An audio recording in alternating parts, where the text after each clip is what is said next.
You love podcasts, the stories, the laughs, the unexpected turns. But when this episode ends, the silence starts. Not anymore. Audiobooks.com turns that silence into your next great adventure. With over 450,000 titles, from bestsellers to hidden gems, your love for listening just found its new best friend. And because you already know the joy of audio, we're giving you 3 free audiobooks to start your journey.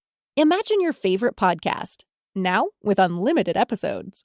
That's audiobooks.com. Keep the story going. Sign up for your free trial at audiobooks.com/podcastfree today. Because for podcast lovers like you, the end of an episode is just the beginning. That's audiobooks.com/podcastfree.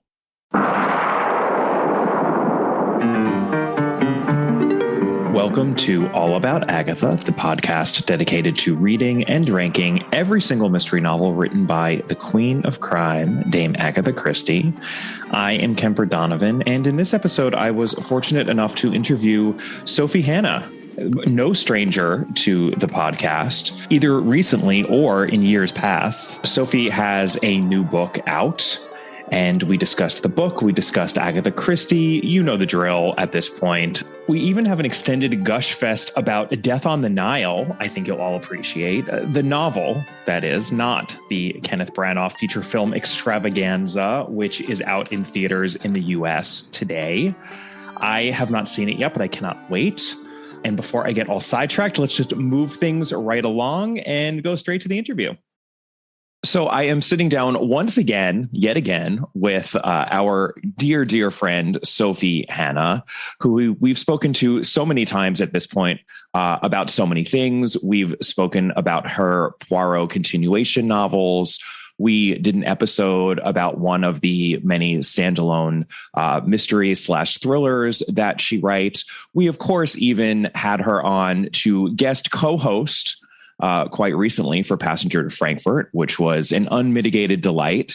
But we actually, believe it or not, have never spoken about Sophie Hannah's long-running mystery series, because she does indeed have a series that has been going on for quite some time now with a pair of detectives who carry on from book to book. And I'm going to just go ahead and call it the Zayler and Waterhouse series, because that's what others have called it. I believe that the first of these was published when she published her first mystery, which is called Little Face in 2006. And by my reckoning, Sophie, you went on to write one of these mysteries every year for the next 11 years. Through 2016. And then you took a break because you had a lot of other stuff going on, but you are back. Waterhouse and Zayler and Waterhouse, I want to give them equal billing here. They are back with your newest book, The Couple at the Table, which is out now in the UK and I believe coming out later this year in the US. Is that correct? Yeah, so it's coming out in the US in, I think, September or October. It's out in the UK now, and it is, yes, the latest in the, I mean, it's funny. I'm quite happy with Waterhouse and Zayler, or Zayler and Waterhouse. Sometimes they're called the Culver Valley series because that's the region in the UK where they're set. But I personally call them the Simon and Charlie books. But yeah, it's a series. But actually, it is a series. But each book really does feel a bit like a standalone in the sense that although there are the series for these characters, there is also in each of the books a protagonist whose personal life and world is being plunged into a nightmare by whatever the crime or mystery in the book is. And that protagonist is always a standalone protagonist unique to that book. And I think that actually gives the books more of a feel of standalone psychological thrillers rather than series, or at least as much of a feel of that. I have to agree because I actually have not read any of the other. So I'll go ahead and use your name for them, the Simon and Charlie books. That's Simon Waterhouse and Charlie Zayler, who, for the uninitiated, I should just mention, since the name Charlie might be a little confusing, they are a male-female detective couple. Charlie is the woman, Simon is the man. They are married. I suspect they weren't married when you first started the series, but they weren't. They weren't married at first, and the route to them getting married was long and interesting and complex. But they aren't. I'm going to have to go back and read them because I had not read any of the Simon and Charlie books. So this is the first I read, and absolutely it works as a standalone. And even though there were allusions to previous incidents and even my sense that, oh, yes, I'm pretty sure that we've probably watched these two come together and become married because they're not necessarily the most organic fit. I still was, of course, able to, appreciate this mystery on its own. And I didn't feel like, oh, I don't understand what's happening. I'm going to have to read, 11 books to catch up. So yeah, less of a series than, for example, I think the Louise Penny series actually is extremely series-like. They function on their own too, but I think you probably really should, and most people do read them, starting with the first one, or at least have read multiple ones before they're dipping into later ones. But I felt like this was a very easy dip into their world. Oh, excellent. Good. Well, I'm curious, pumping out one of these a year for 11 years is quite a run. We know that Christie likened herself to a sausage factory, who, as soon as she snipped off one sausage, was expected to start the next link. Was there a reason why you stopped doing one of these a year in 2016 and then took a break and then returned to them now? But it wasn't sort of like that, something happened and then everything changed. I mean, I think the way it happened was I wrote my first crime novel, Little Face, that had Simon and Charlie in it. And that was the first of the series. And I knew I wanted to write more. And then because Little Face worked really well and it was a huge success, I just kind of thought, okay, then this is the kind of crime novel I write. So then there was a period of however many years when I just wrote my one Simon and Charlie book a year. And I was quite happy doing that. And I never actually told myself or thought or felt as if I was a sausage factory. I just thoroughly enjoyed it. I loved writing the books. I was just like really, really in love with the whole thing. And then another publisher asked me if I wanted to write a sort of extra book. It was a different publisher from my usual publisher that published all my Simon and Charlie books. And they asked me if I wanted to write a sort of supernatural, ghostly horror type novella for a series that they were doing. And although it had never occurred to me, as soon as I was asked to do this, I realized that I really did want to do it. So I wrote a supernatural mystery called The Orphan Choir. And so in the year that was published, there was not only that coming out, but also my regular Simon and Charlie book. And then I was asked to write Poirot novels. So then there were a couple of years where there was a Poirot novel and a Simon and Charlie book.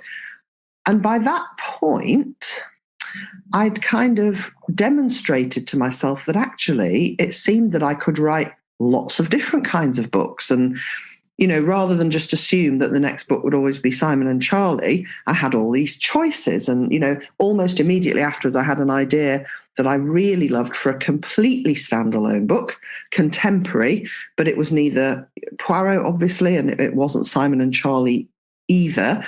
And so I thought, what about a standalone? If I can write Poirot and Simon and Charlie and supernatural, what about just a standalone crime novel? So then I wrote one of those called A Game for All the Family. And at that point, I just sort of felt as though my repertoire could just really contain anything I wanted it to. And so it wasn't that I decided to stop writing Simon and Charlie books. It was just that with all these choices of what I might do, I chose to do a few other things. So I actually wrote and published 3 standalone contemporary crime novels before the next Simon and Charlie, which is The Couple at the Table. I wrote A Game for All the Family. That was the first one. Then Did You See Melody, which is also a standalone. Mm-hmm. In America, that's called Keep Her Safe. Mm-hmm. And then I wrote and published Haven't They Grown, which is also a standalone, which I think we've talked about that on the podcast before. We did an episode on Haven't They Grown, which what is it called in the US? Perfect Little Children? Perfect Little Children. Right. Yeah. So I think I kind of went through a phase where I wanted to write contemporary crime as always, but I wanted to have a completely open, clean, free choice, which freed me up to then create, well, really those stories, A Game for All the Family, Haven't They Grown, and Did You See Melody? They were all stories which, I could have put Simon and Charlie into them, but they didn't really feel like they belonged there. So I just sort of went off and did that because I wanted to. And then when I had the idea for the couple at the table, I just knew as soon as the idea started to land in my brain, I just knew that Simon and Charlie were in that book in a big way, and that, I could have written the couple at the table as a standalone, but it would have been wrong because it kind of felt like it was definitely an ace story for Simon and Charlie to be involved in. So, it all happens at a very instinctive level. I mean, if I sat down and tried to work out, are there reasons that justify all these decisions? Probably there are, and I could probably unearth them. But the way the decision-making process happens in my head, it just feels like I instinctively know what I want to write next, and whether it's Simon and Charlie or standalone or Poirot or whatever. I mean, it's just interesting. That's fascinating because I think Christie herself had a similar-ish experience, because we know that she, created her first detective, Poirot, and then did this whole run of early Poirots, right? Where she clearly was feeling the Poirot of it all and willingly putting him in her books. And she did so many brilliant Poirot books in the 30s, some of, the Christie crown jewels.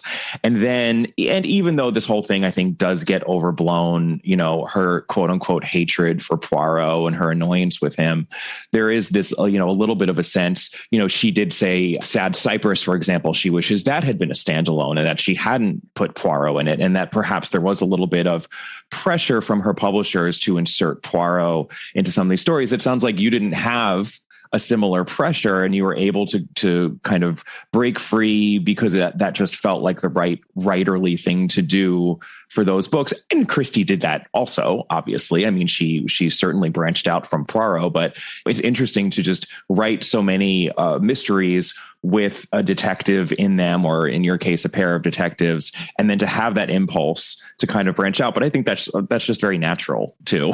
I mean, we're not machines. We don't want to be forced to do the same thing over and over again. And going now onto this book specifically, The Couple at the Table, it doesn't surprise me that it felt like a Simon and Charlie book, since this book in the title and very much in the mystery features couples. So it's, they're a couple, and it's very easy, I think, to insert them, and it's organic that they're really front and center in this mystery in an unusual way for detectives, because normally the detectives have to come in after the crime has happened. They're not there to witness it.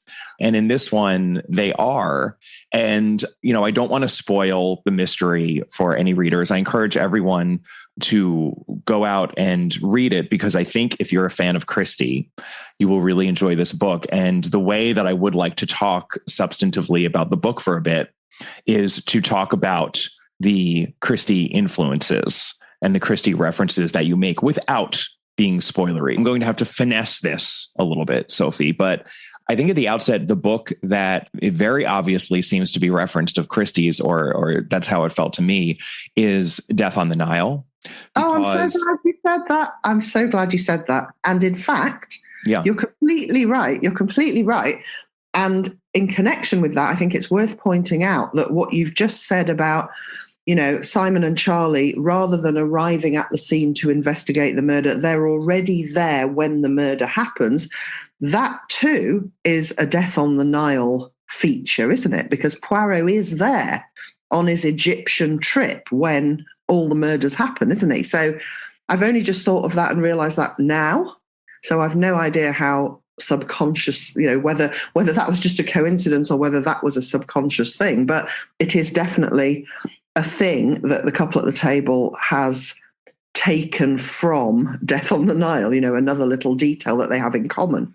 I never thought about that either, but you're totally right. The Death on the Nile, Poirot is there and he's part of the action. We're not going to spoil Sophie's book because most of you haven't had an opportunity to read it yet, but I will be spoiling some Christie as I do. So skip ahead if you haven't read Death on the Nile. But, Lynette does not get murdered until about halfway through the book, right? So we have like 150 pages before our murder that happen. And there's all this character work, and Poirot is just really, really nested among these characters and functioning as one of them. And she doesn't always do that. And it actually reminds me, I just covered the short story Double Sin in our last short story episode. And I forgot to make this point, but that too is a rare short story, especially because most of the short stories follow that pattern of someone comes into Poirot's offices and says, a murder happened or a theft happened, or I'm afraid a murder is going to happen, or at least something. There's some sort of consultation.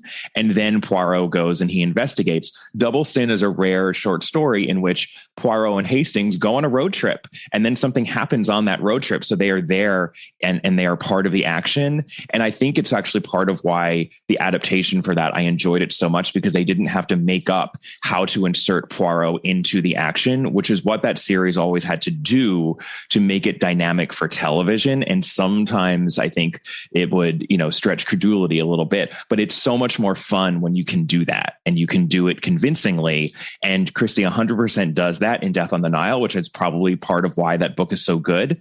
And you're absolutely doing it here as well. So just to sort of sketch out, what's happening in this book, at least at the start, it's a pretty simple setup. And again, very Death on the Nile-ish. There is a resort where a lot of couples go, as couples do, to, go on vacation or go on holiday, as you would say. And it is in the Culver Valley in the UK. Where is the Culver Valley, by the way? Because I had no idea. Well, it's not a real place. Okay. This is your fictional. Well, do you have an idea of where it's supposed to be? Yeah. So it's not based on a real place, but it is between two real places. So in reality, Cambridgeshire, where I live, borders on Lincolnshire. And in my mind, the Culver Valley is a little county between Cambridgeshire and Lincolnshire, but it doesn't exist, though people often email me and say, can I tell them where it is, because they can't find it and they want to visit it while they're in the UK. And I have to disappoint them and go, I'm sorry, I made it up.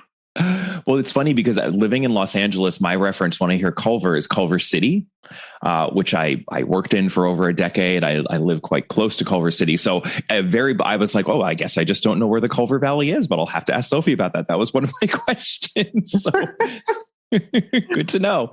But yeah, so this resort, very posh resort where couples go to relax. There's a pool, there are grounds. It's all very, very lush. And at this resort, there is a couple who are honeymooning.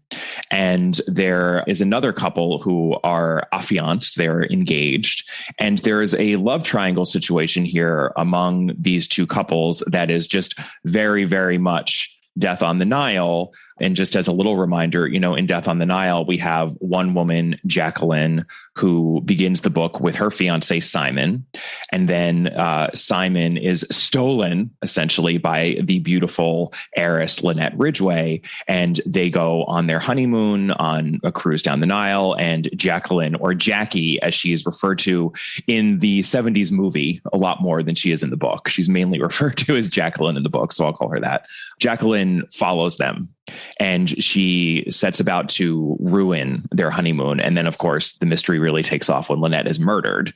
Jacqueline being the obvious suspect. Did she actually do it? And we have the exact same sort of situation here in that we have the couple who were just married and are celebrating their honeymoon, Jane and William. They just got married. William had been married to Lucy, and Lucy is there with her new fiance, Pete. And it's unclear if she booked at this posh resort at the same time as Jane and William in order to ruin their honeymoon. They think she did. She insists that she did not. But while they are there at the resort, Jane is murdered. She is actually stabbed twice in the back. And there are a number of other couples who are in the vicinity. It's very much a closed circle mystery, just like Death on the Nile is, but it has those same character dynamics. There is a love triangle at the heart of the story in very much the same way there is in Death on the Nile and many other Christie books. Mysterious Affair Styles even has a love triangle, and there are so many others, including Five Little Pigs. But it really does feel from the get-go extremely Death on the Nile-ish. And I knew it was intentional. I didn't even have to ask the question. And I'm, of course, here for it because that's just one of my favorite Christies. And I have to imagine it's one of yours as well. Well, it is now, but the weird thing was, for a long time, it wasn't. I'm going to have to confess to this sin and make myself very unpopular with oh my God. Podcast listeners. Now, it is absolutely it's in my top 3. I think it's an absolute work of genius. But I think for a long time, I wasn't able to see that because I was slightly put off it by thinking, oh, there's a jewellery theft subplot. And I'm just, it's weird because I'm super keen on jewellery, but weirdly, I'm not keen on jewellery theft subplots. But I had massively exaggerated in my memory the extent to which jewellery theft was a feature in Death on the Nile. And it really isn't. I mean, it's there, it's mentioned, but it's not a big deal at all. And so I reread it now hold on, I need to get this right. No, I reread it November, December 2020 because I knew the new Hollywood movie was coming out of Death on the Nile. And I thought I would hate for that movie to appear and me not to have reread the book recently. And this was when I thought the movie was coming out much sooner than it, in fact, did end up coming out. So that was why I started to reread it. And I realized that, of course, as I should have known all along, the main theme is the sort of Simon, Jacqueline, Lynette dynamics. And that is fascinating and so brilliant. I mean, it's so brilliant, Death on the Nile, in its examination of betrayal and characters and relationships. And there's all that amazing stuff where Poirot warns Jacqueline against letting evil take root in her heart. And there's also, and I'd forgotten this as well, almost the thing I love most about Death on the Nile, obviously, as well as its clever plot, is the bit where Poirot kind of basically tells Lynette Ridgway that she's a bit of a git who's behaved pretty badly. And like, he's kind of not saying it in a massively spiteful or judgmental way, but he tells her basically that she's treated her friend badly. And then he goes further and says, and you kind of know, he doesn't say kind of because he's Poirot, but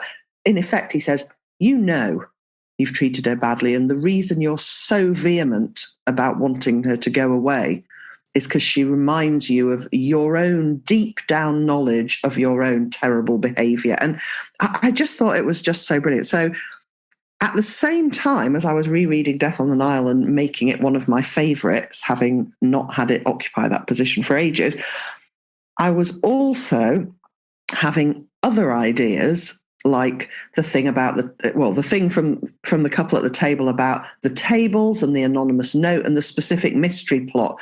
That had occurred to me as well. And I'd had the title, The Couple at the Table, in my mind for ages. And so all of this kind of came together. And I thought, oh, what if the couple at the table was in the warning note? And what if there's a resort that's couples only? And what if there's lots of couples at lots of different tables and one of them is on the honeymoon of her ex-husband and his new wife, and she's either gate crashed the honeymoon or she's there by coincidence. So it all kind of came together. But one of the things I really wanted it to contain was a very evident sort of homage to Death on the Nile. Well, it is indeed evident, and in the best of ways. And, I tend to agree with you about the jewel heist subplots in Christie novels, or even the jewel heist short stories are usually not the best. I think that this is another case where the big splashy 70s movie did the book a little bit of a disservice, because I believe that subplot was given to Bette Davis.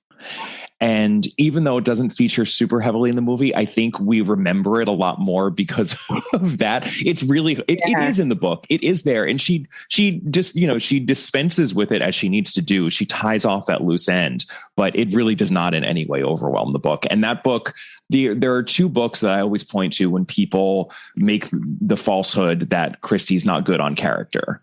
Five Little Pigs and Death on the Nile. The character work in Death on the Nile, just that love triangle and the emotions binding together those three people and just the turmoil that exists, including the solution to the mystery, right? Which then puts everything, turns everything around, completely turns it around. It's so brilliant. It's so brilliant. And also, and this is something I don't think has ever really been sort of commented on unless I've just missed it. You know, Poirot, this isn't to give any spoilers, although I know you've covered Death on the Nile and I've listened to that episode. Poirot gives both Jacqueline and Lynette at different points in the book a bit of a talking to about their potentially wrong, immoral and disastrous behaviour. And yet it's still sort of clear by the end of the book that one of those women is, as it were, a bad behaviour who Poirot nevertheless has a lot of sympathy for at the end of the day, whereas the other is a bad behaviour who, although the bad behaviour maybe is less bad technically, Poirot actually doesn't have any mitigating empathy for at all.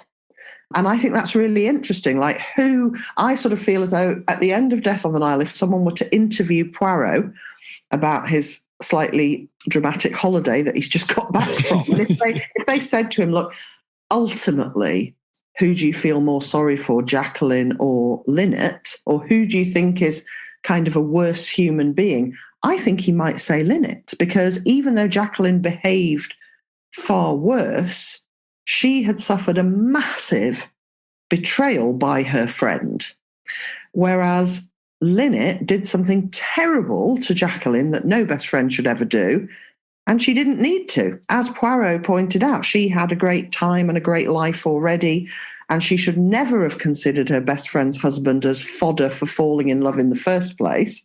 So, I mean, I don't know. I suspect what I'm doing here is projecting my own personal opinion onto Poirot.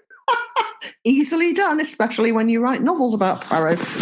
But yeah, I think it's just interesting the different ways in which he is critical of Jacqueline and Lynette's actions and characters. No, that is where I think we get some of the fuzziest sort of Poirot having sympathy for and empathy for a murderer, right? And again, I'll say it again, the spoiler alert of skip 30 seconds if you haven't read Death on the Nile, but he has all the sympathy in the world for Jacqueline, who is a murderer. And he has pretty much none for Lynette, who is a homewrecker, I guess you would call, or just not a faithful friend, right? And a selfish person. Even though ultimately when the plot is all revealed, was there really a betrayal that was happening? But there was, at least from Lynette's point of view. I mean, she took, she took Simon away from her friend, and she's someone who had everything and her friend had very little. And she took the one thing that her friend had. And actually, it's even more subtle than that, because if I believe, what I'm going to say next will reveal I take these people and their relationships extremely seriously. But like, if we could prove that falling in love is just something that happens to you without any allowing of it on your part, like it just strikes you and you can't help it, then maybe Lynette's actions would be more forgivable. But in my view, there are certain categories of person that we just like, without even questioning it, we put in the not available for falling in love category, like our best friends' fiancés, our relatives, if we're teachers, then our pupil, that there's just categories where you just go like, no, not available for falling in love. Everyone else is available to fall in love with, but not that person. And I think that Lynette must have been considering Simon as a potential love object, which if she hadn't been considering him, she wouldn't have fallen in love with him. So I do think her behaviour is thoroughly reprehensible. And so I was extremely heartened to see that Poirot did too. No, he absolutely does. And I think, that kind of, it's this fascinating moral ambiguity, or, morality versus legality. And she explores that in so many of her books. But I think that's one where she does it the most successfully, because you can really also feel the affection between Poirot and Jacqueline. And it affects the way that you feel about Jacqueline. I mean, that's the thing. When you finish that book, I have a lot of affection for Jacqueline.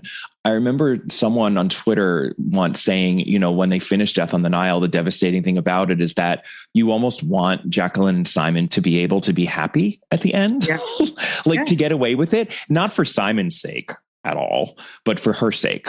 Even though she's awful, Lily, you know, after all is revealed, and this has all been a big plot from the beginning, it's you're just on her side.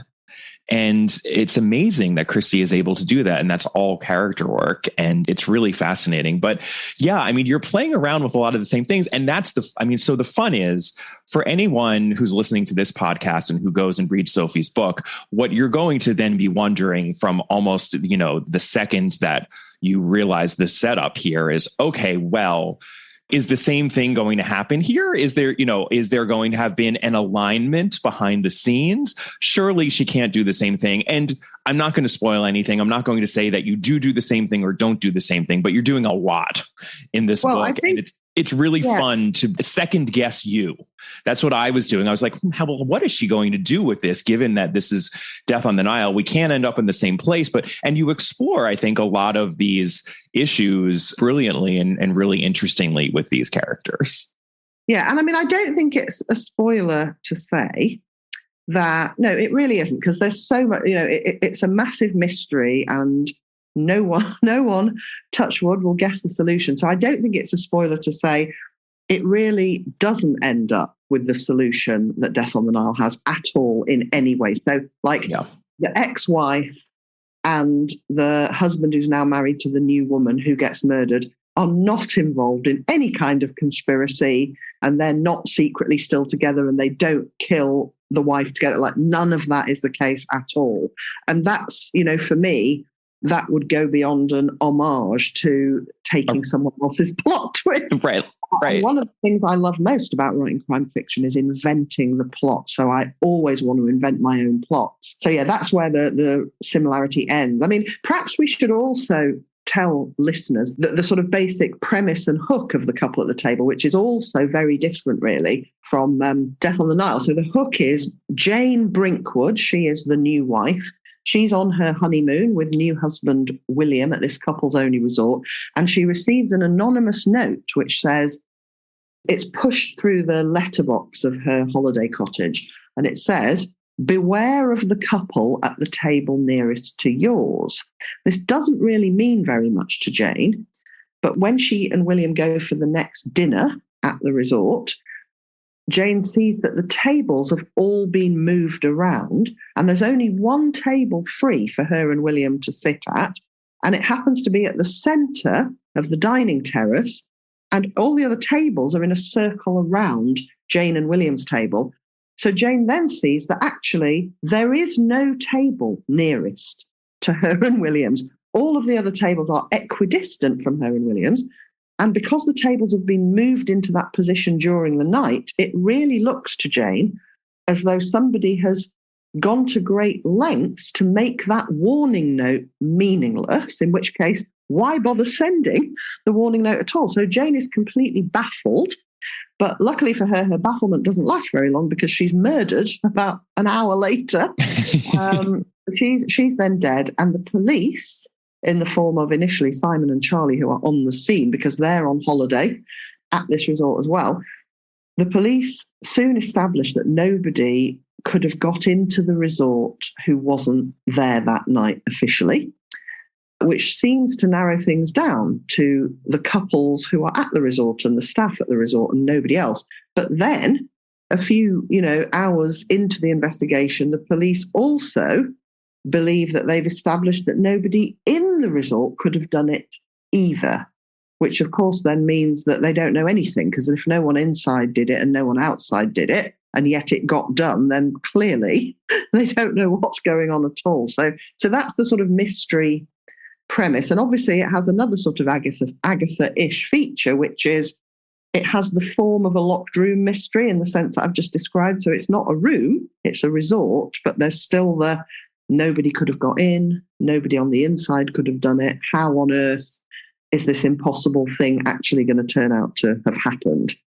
Yeah, it's very it's conceptually a locked room mystery for sure. Even though there's not a physical room that there are many physical rooms in the book and in the resort, but it's just more that it seems as though no one could have done it, and those of course are the best concepts for a mystery, which we like to be baffled as mystery readers and promised that by the end it's all going to make sense, and it does, and you do pull that off. I mean, yeah, I found myself thinking of in terms of the placement of tables at a dinner, that reminded me in a good way of Sparkling Cyanide. Actually, there's a little bit of Sparkling Cyanide in there. Obviously, that was more of a supper club. It was more about the placement of seating at a single table, but I got a little whiff of that. And of course, just the setting of a murder at a posh resort made me think of Evil Under the Sun, which I know is a favorite of yours, but also a Caribbean mystery. And in both of those, the logistics of the murder,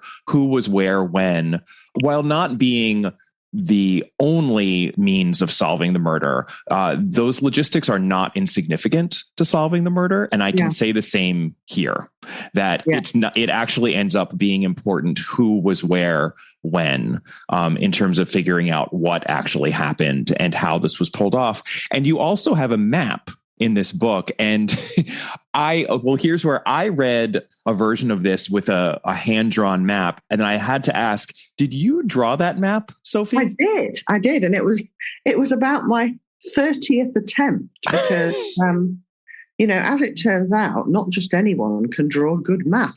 I thought, how hard can it be? Turns out it's very hard. So partly, at the beginning of the book, Simon is obsessively drawing and redrawing the resort map because he's going bonkers, because it's driving his perfectionist streak. It's just driving him into a sort of deep depression, really, that this murder was committed 6 months earlier and he still hasn't solved it. And he's obsessed with no one could have got in, but no one on the inside could have done it either. So he's just drawing the map over and over again, neglecting all the work he's supposed to be doing and getting harsh tickings off from his boss, Inspector Proust. And so it was really me frantically drawing loads of maps until I got it right that kind of inspired that part of it. But yeah, that is my hand-drawn map. Does that map appear in the published version? Yeah. Oh, yeah. Oh, it does? Oh, wow. So you actually drew your own map for the book. Well, because impressive. I wanted it to look like one of Simon's hand-drawn maps rather than an official, brilliantly drawn map by a professional map drawer. So I made it realistic in the sense that Simon's probably as rubbish as I am at map drawing. But actually, I must clarify because I've just remembered. So I drew the map, but when it came time to put it in the book, my publisher said to me, can you send me, I think it was either a scan, because I sent her my photo that I'd taken of the map I'd drawn. And she said, the photo's not quite high res enough. Can you send it as a scan? And I said, probably in a different universe I could, but today and tomorrow, I just don't even have time to work out how a scan is different from a photo, let alone find a machine that would produce a scan. And they said, oh, don't worry, we'll use your photo and we'll get someone to redraw it and scan it. So the version that ended up in the book looks exactly like my drawing, but I believe it was actually drawn by someone at Hodder in a very close imitation of my drawing. Oh, that's funny. That's funny. So weird. No, I love that. Yeah, map drawing is hard, and I suspected that it's a very funny sequence in which he keeps on trying to draw the map, and he's just making attempt after attempt, and that I think for anyone who's attempted to draw anything other than the simplest of maps, they'll, I think, have a lot of sympathy for him and that attempt that he makes. There are two other Christies that I felt were referenced here. And one of them I will talk about openly. And the final one I will not, because I think it would actually be too spoilery. But there, you already mentioned how we have these anonymous notes that are hand delivered, which made me think of Murder in Mesopotamia, actually, where Louise Leidner is getting, anonymous threatening letters. There are other Christies in which we have anonymous notes, of course.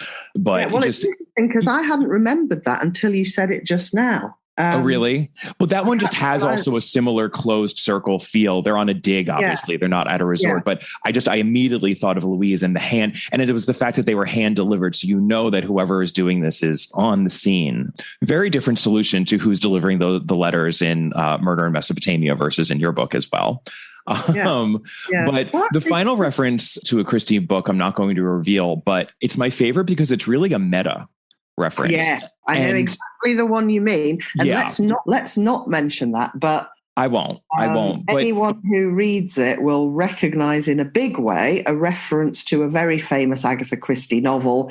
And it's again a deliberate homage, but it's taking an element of a famous Christie novel, doing the opposite of it, but in a way that makes everyone think of the famous Christie novel. Is that an accurate way of describing it? Absolutely. I was going to say it's this sort of self-reflexive, almost layered application of, the concept within that Christie book. I will just say that it's one of the crown jewels. I won't say which one, but it is a Christie book that you all know and love. And yes, what you're doing with it is brilliant. And it really is a meta reference because one of the characters in the book, it doesn't mention the title, but says, well, I must have been inspired by these sorts of mysteries and thrillers that I like to read because I thought to myself, this is the sort of thing that we should be doing here or that would happen here, and et cetera, et cetera, et cetera. And everyone will know exactly what book you're referencing at that point. And I have to imagine that too was a big concept that came to you before you started writing the book, or is that not the case? Now, hold on. I can't actually remember that. Let me just think. So with all my books, I plan them. So I have the sort of basic concept, who did what and why, what's the initial hook going to be, who are the cast of characters. Then I start to flesh out and develop the ideas. Then when I've got enough, I start to write a very thorough plan. And only when I've perfected the plan do I start writing the book. And I know that element we're talking about was part of the plan for sure, but I feel as though it didn't arrive soon. So it arrived sometime into the planning process as I developed the story. So it was there before I started writing the book, but it wasn't one of the very first ideas. Oh, well, that's interesting. I mean, it certainly feels organic to the story. It's just such a big idea. There are a couple of big ideas, I think, in this book, and almost all of them, you could sort of tie to a Christie-ish kind of thing that you're doing, which is why I just think, in particular, fans of Christie are really, really going to dig this book because there's so many Christie-ish things happening in it, and that one comes late too. And when it did, I almost, I think, cried out in joy as I was reading it. So I was like, oh my God, this is so great! Like I was already in Christie land, but now I'm even deeper in it, and it's brilliant. Well, I'm so glad you liked it. And I mean, another thing I feel is Christie-ish about this book, and in fact more Christie-ish than my other contemporary crime novels, is that in my other contemporary crime novels there generally aren't very many kind of concrete clues. So there are clues, but I don't know. I feel as though in this book there are real, proper, kind of ostentatious, jolly, and attention-seeking clues, which very much announce themselves and are noticed, but that nobody will realize the significance of. So I feel that this book, say, for example, more than Haven't They Grown, when you find out what's really going on and what's happened, you can actually look back and go, oh, there was this, and there was that, and there was that, and I just didn't realize. I think that is more a thing in this book than it generally is in my contemporary thrillers. I could be wrong about that. I mean, did you have a sense of that? Or I did. Well, I did indeed. I was actually going to point out that I think this book has one of my favorite clues in any mystery, which is a close reading clue. And that's kind of what you're talking about, where if you read that closely, kind of thing. Yeah. There's one single word. And I'm not going to say where it is, but there's one single word. And if an extremely astute reader comes across it and realizes, that's odd, that's interesting, that if they do that and they could do it early on, they're on notice. The reader is on notice, as in a classic Christie or a classic Golden Age mystery. If they realize the significance of that one word, that will get them a long way. to getting to the bottom of things. I don't think it would get them all the way. I don't know if you could follow the path, but yes, I do agree with you. I think that it's clued much more like a classic mystery than most contemporary fiction, most contemporary mysteries these days, which tend not to be. Yeah. Yeah. And I also wonder whether you agree with my other thought, because, the person who wrote the book is the least able to be objective. But right. So I'm always interested in what other people think. At the very end of the book, there is a short final chapter that I think is fair to say provides a massive twist. I feel as though that final twist, that final chapter, weirdly, isn't Christie-ish. So it's a twist, and twists are obviously Christie-ish, but the kind of twist it is doesn't feel Christie-ish to me. And so I thought that was interesting, because I wrote the whole book and I hadn't planned that final twist at all. I was like, I've got a sort of classic golden age puzzle mystery plot here with a conclusion that I really like. No one will guess it in a million years, but all the clues are there. And that's fine. That's good. That's what we're aiming for. And then I got to the end and I thought of this other just amazing, irresistible twist that I wanted to add. And I allowed myself to add it. I spoke to my editor. She was like, yes, that's brilliant. Put it in. Mm-hmm. But I was kind of aware that didn't feel Christie-ish. And I think the reason it didn't, I still like it. I'm not saying that as a criticism. I still love that final twist. But I think in a way, the reason the final twist doesn't feel Christie-ish is that it feels a bit too much like the kind of twist that you might actually find out in real life in a case like this. Whereas Christie's best twists are the best conceptual twists that you could possibly come up with.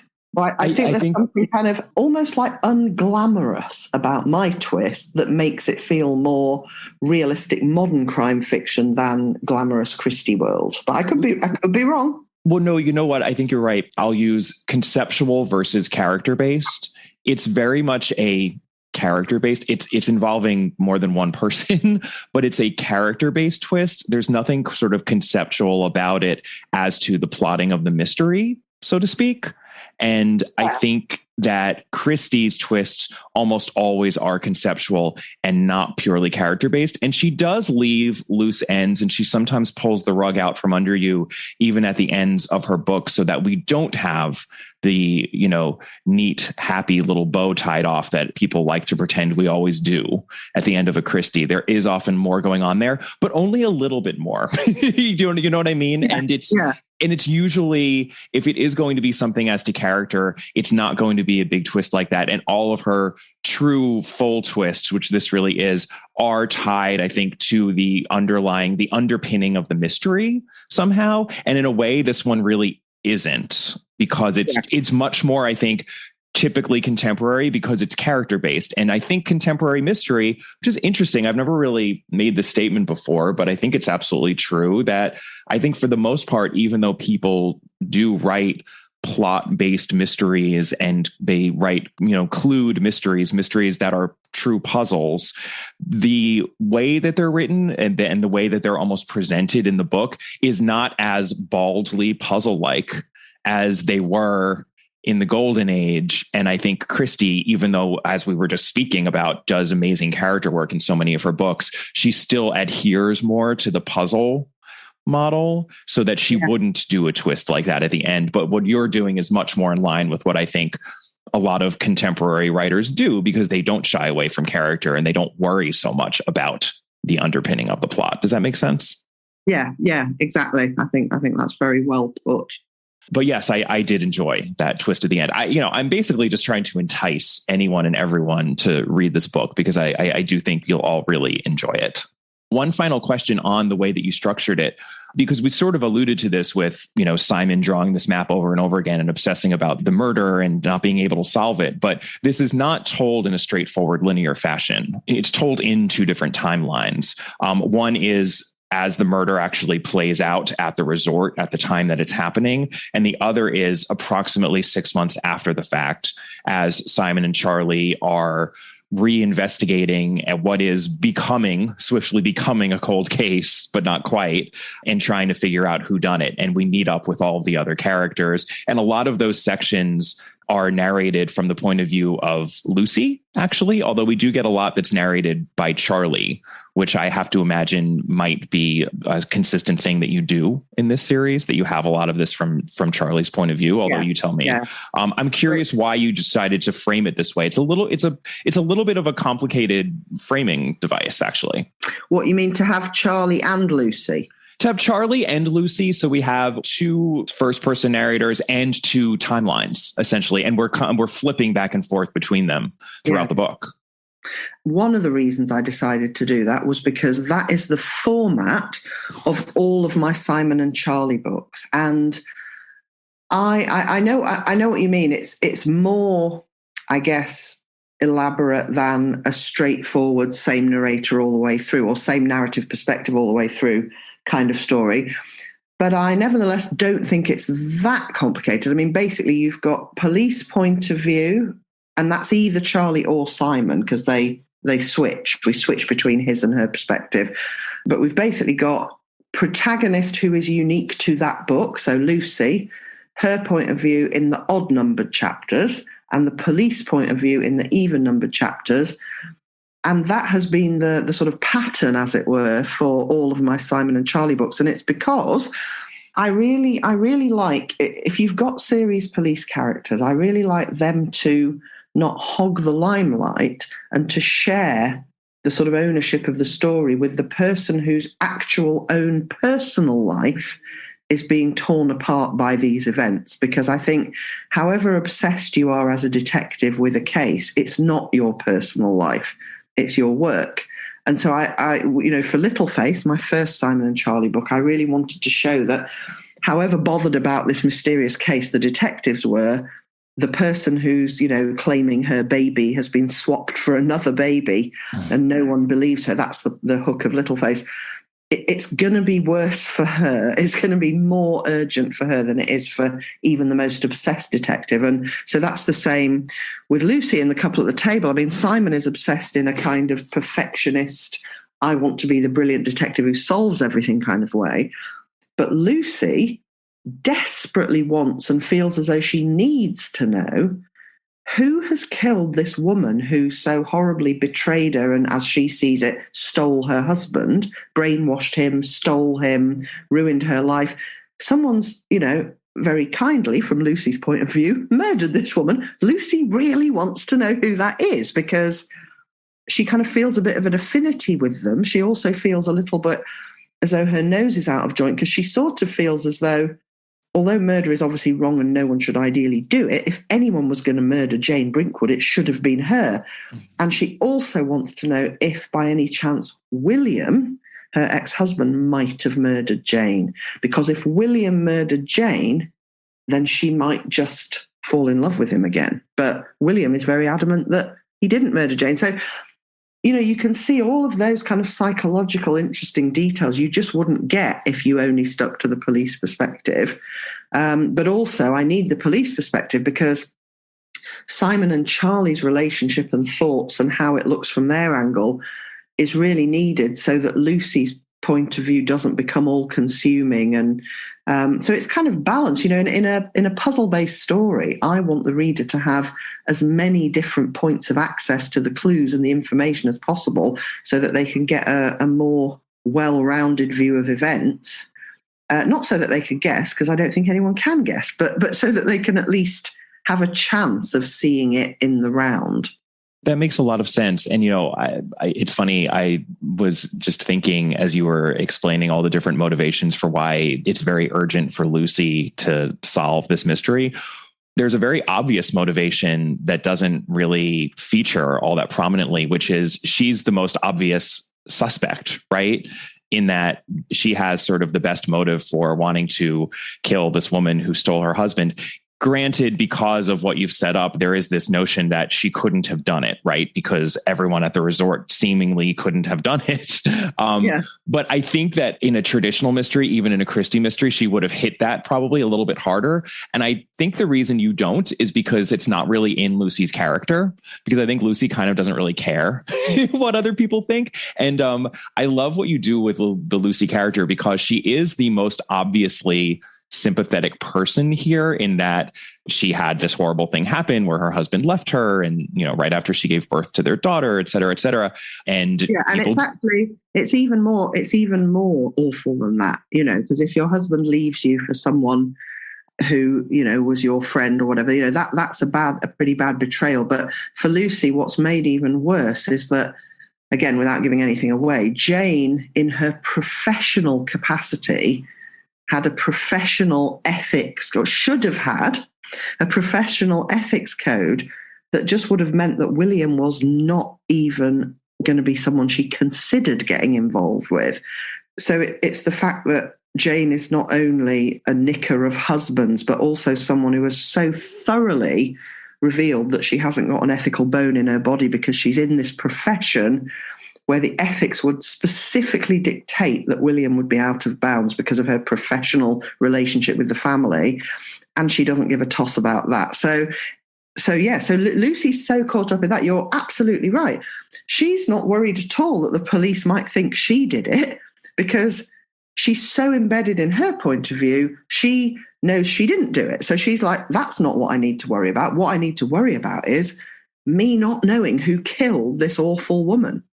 Yeah, I mean, she's actually in some significant ways, I think, a pretty prickly character, but feels very real. And it's just interesting that she's in this very obviously sympathetic role, or at least a role, a victim-like role that we would think, oh, we're going to be able to sympathize with this person quite easily. And we do, and we can. And I think there's also a relationship that develops between Charlie Zahler and Lucy that's a little bit similar to what happens with Poirot and Jacqueline, right? In Death on the Nile, where they have an actual connection. But I just really appreciated the way that she was drawn, because she's not a person who imagines herself as a victim. And her motivations for getting to the bottom of this are not woe is me. They're very much, no, I need to figure out for some very good reasons that have to do with the kind of person I am.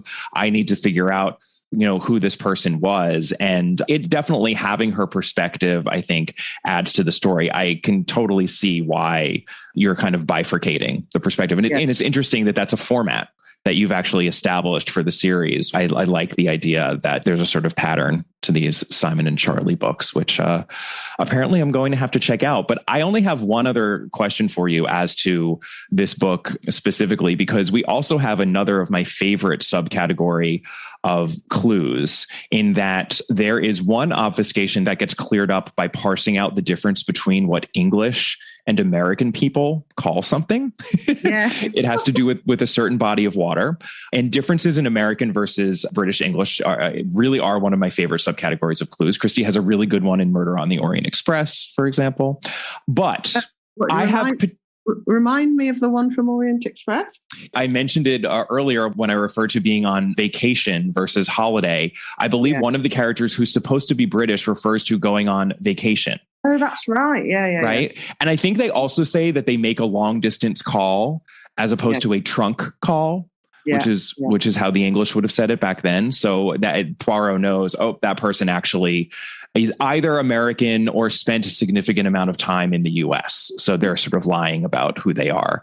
And you have something similar, but potential bone to pick with you, although I'm just fascinated as to where this came from. But one of the characters in your book is talking with an American who uses the phrase, "I could care less," which, as we both know, is incorrect. What you should be saying is, I couldn't care less. It drives me crazy when people do this. But your character, your English character in the book says, well, that's one Americanism that just really can't fly. Do you think that that's an Americanism? I don't think it is. I think it's just a wrongism. So I would agree with you that it's wrong, because it means the opposite of what it's supposed to mean. I have only ever heard Americans say, I could care less.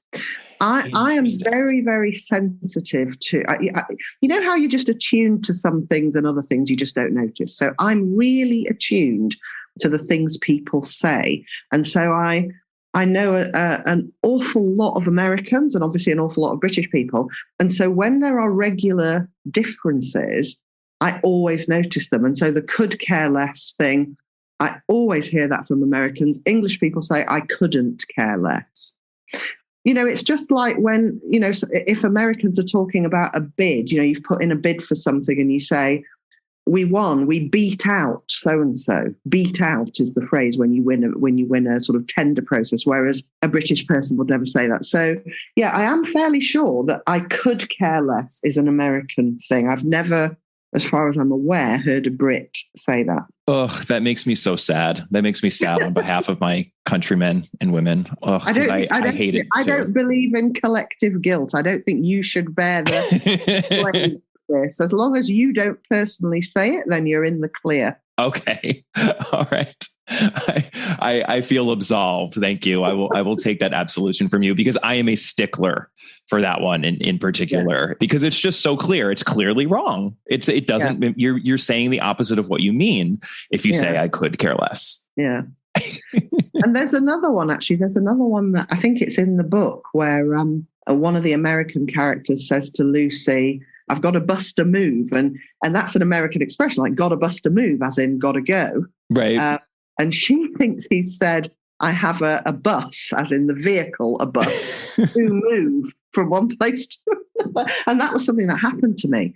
And an American friend of mine was leaving, and he said, right, got a bus to move. I was like, what do you mean? Which bus? Where are you moving it to? Why are you in charge of a bus? He had to explain what he meant.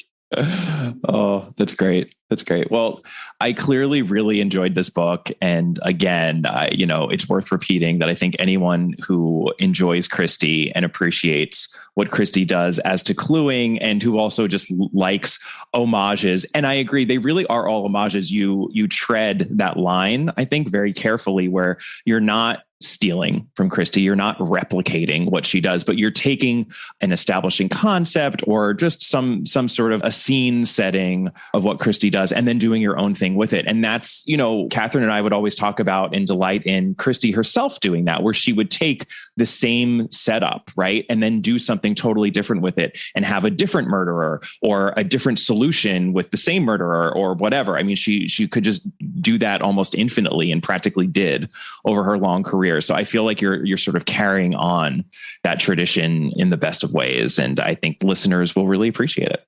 Thank you. Well, I'm really glad you enjoyed it.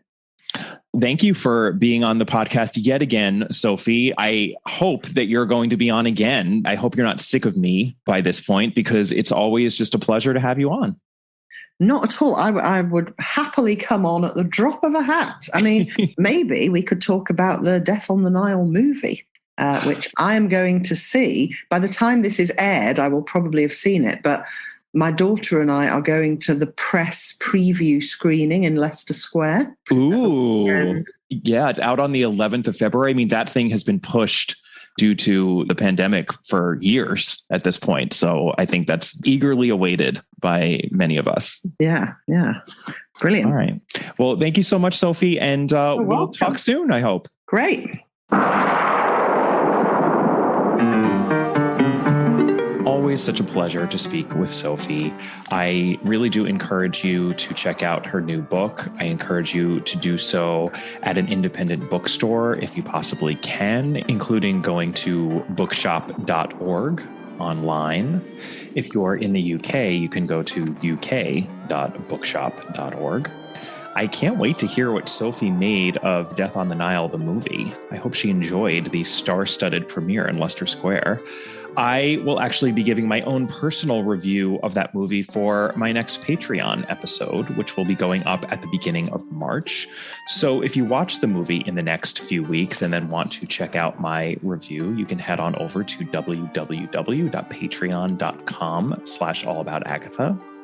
The latest episode I put up last week is all about a new collection of Agatha Christie short stories, which came out recently. They are love stories, so there's a bit of a Valentine's Day tie-in going on there. And I did a detailed analysis of one of them in particular, which I have not covered on this podcast. That would be Magnolia Blossom. Very, very interesting Agatha Christie short story. For our next episode, I will be covering Nemesis, the final Miss Marple written, though not published. And just as Sophie helped me out and co-hosted the rankings portion for Passenger to Frankfurt, I am going to have a special guest on.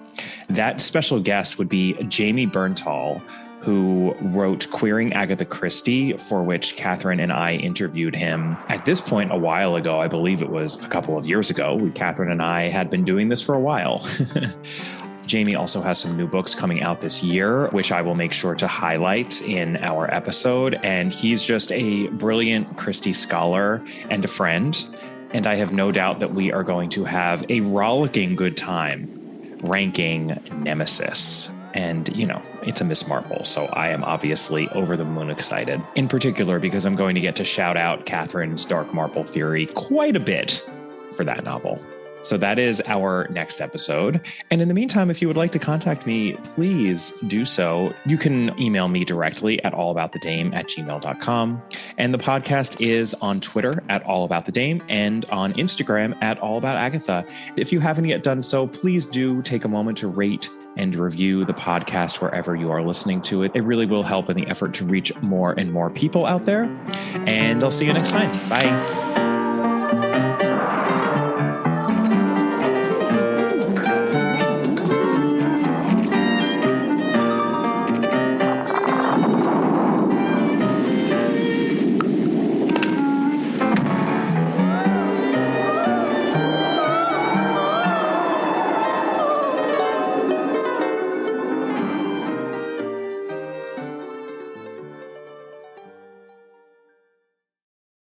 Whether you're looking to build a website for your business, your hobby, your podcast, or just for fun, Pair Networks is your go-to web hosting partner. Not only do we have the lowest domain price in the industry, starting at just $11, we've got hundreds of stunning website templates to help you stand out from the crowd. You're not a techie? Not a problem. With our easy DIY site builders, you can launch your impressive website without any technical know-how. And when it comes to security and updates, don't worry, we've got you covered. Our 24/7 U.S.-based customer support is the best in the industry. Check out Pair.com today to learn more. PAIR.com. Ever tried reading while jogging, cooking, or even juggling flaming torches? Yeah, it doesn't end well. But with audiobooks.com, you can conquer books without the circus act. Dive into over 450,000 titles, including more than 10,000 free ones. Get hooked on a bestseller, find your next obsession, or finally read that classic you've been avoiding since high school. And here's the inside scoop. Sign up today for a free 30-day trial and snag your first 3 audiobooks on the house. Sign up for your free trial at audiobooks.com/podcastfree today. That's audiobooks.com/podcastfree.